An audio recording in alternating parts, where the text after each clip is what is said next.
My name is Steve. Let's talk about the real sinews of war. 1941. Pearl Harbor has been hit. America is now at war, and it's facing a task that seems, well, completely impossible, to outproduce the rest of the world while fighting across two oceans.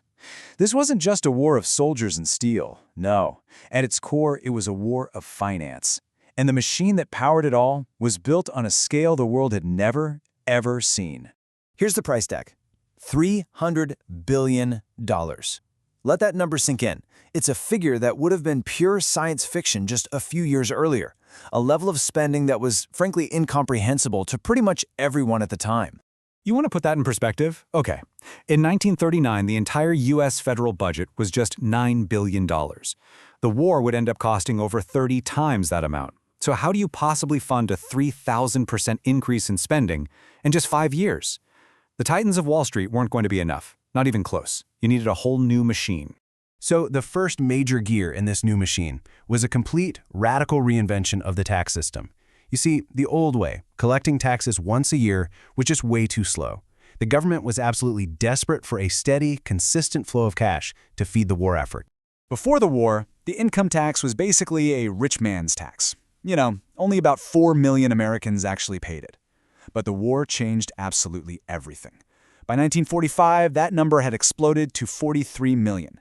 The government needed every dime from every single American worker, and they passed the Current Tax Payment Act of 1943 to make sure they got it. And their solution was something brand new, the invention of payroll withholding. Now, for the very first time in American history, the government could reach directly into a worker's paycheck before they ever even saw the money. They called it the victory tax. It was a direct pipeline of cash, straight from the factory floor to the front line. Now here's the thing. It was sold to the public as a temporary measure. Just for the war, folks, don't worry.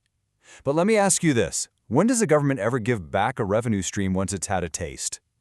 Here we are today, Monday, March 16th, 2026, and that so-called temporary measure, well, it fundamentally changed the relationship between the citizen and the state forever.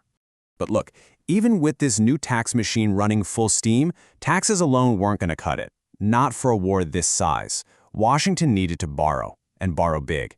It also had to soak up all the extra cash Americans were earning in war factories to stop inflation from just running wild, and that brings us to the second gear of the machine, war bonds. The man behind this was Treasury Secretary Henry Morgenthau Jr., and let me tell you, he was a master salesman. He knew he couldn't just sell a financial instrument, he had to make financing the war deeply personal. So he launched the Series E war bond, and through an absolute blitz of posters, radio shows, and celebrity rallies, he turned every single American into a financier for the cause. And did it work? Oh, you better believe it worked. 85 million Americans. That's more than half the entire population at the time. We're talking everyone from factory workers on the line to school children saving up their nickels. They all bought in. They weren't just investors, they were patriots, directly taking part in the war effort. And the result? $180 billion raised. This was, without a doubt, the greatest retail financial campaign in human history. A total masterstroke of both finance and psychology.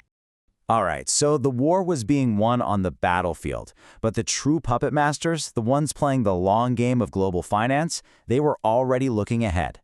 As the fighting started to wind down in 1944, their focus was on the end game, how to structure the peace to lock in America's advantage for decades to come.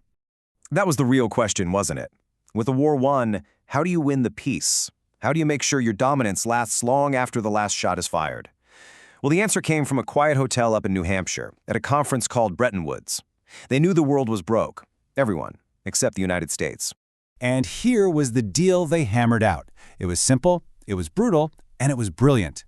First, every important currency on the planet would be pegged directly to the US dollar. Second, the US dollar itself would be pegged to and redeemable for gold. And just like that, with one move, America became the world's central bank. You see, America didn't just win the war with tanks and planes and ships, it won with the ledger. This financial architecture, this new reserve currency status, it became the unshakable foundation of American economic power right up to this very day. The war ended, the fighting stopped, but for the US dollar, its empire was just beginning. And that is a legacy that shapes every single market, every single transaction, every single day. You have to respect the reserve. I'll see you at the Open.